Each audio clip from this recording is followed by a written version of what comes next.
Azərbaycan Aşıqlar Birliyi Sumqayıt bölməsinin sədri, Ustad aşığımız, aşıq çərkəsinin ifasında Yaman qocatmısan anama dünya şeirinə bir aşıq havası səslənəcək.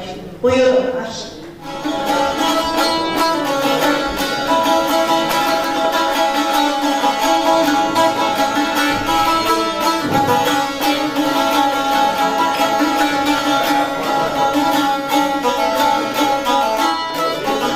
Bu şehrin yaranma tarihi belədir ki, bizim şair qardaşımız bu pandemiya dövründə uzun müddət demək öz elinə, obasına gedə bilməyib və bir neçə ildən sonra öz sevimli doğma anasını görüb və bu şeiri yazıb kövrək notlarla.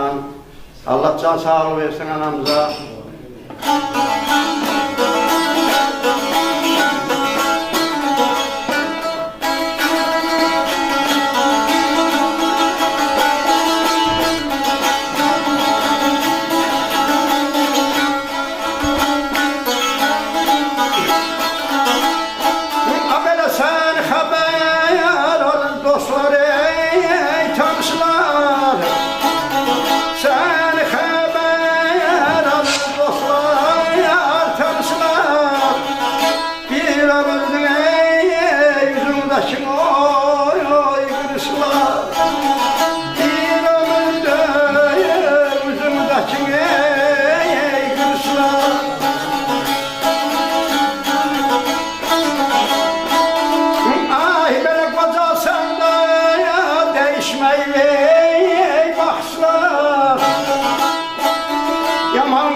Səni xəbər alır dostlar, tanışlar.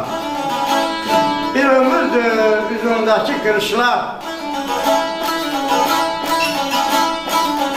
Qocasan da dəyişməyib baxışlar. Yaman qocatmısan anamı dünya.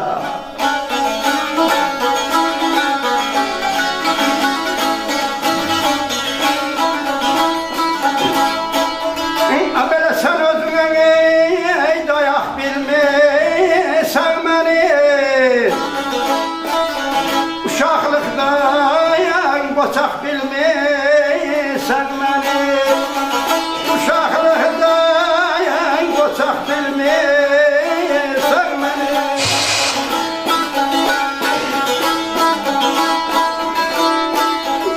İndiyədək qoçaq bilmirsən məni. Yaman qoca yatmışsan anayam dünya. Yaman qoca yatmışsan anayam dünya. Sen özüne dayaq bilmişsən məni. Uşaqlıqdan qoçaq bilmişsən məni. İndiyədək uşaq bilmişsən məni. Yaman qocaqsınsan anamı dünya.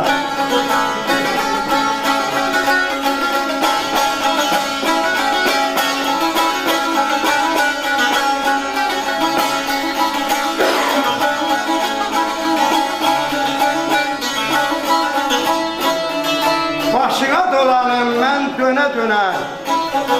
Hər işimdə xeyir dua ver mənə. Ömür boyu ehtiyacım var sənə. Yaman qocaqmısan anamı dünya.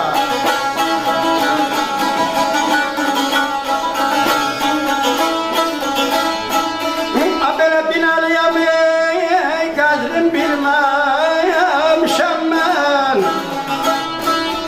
Binəliyəm qədrim bilməmişəm mən.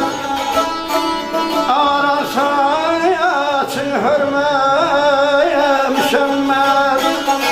Arasan açın hörməmişəm mən.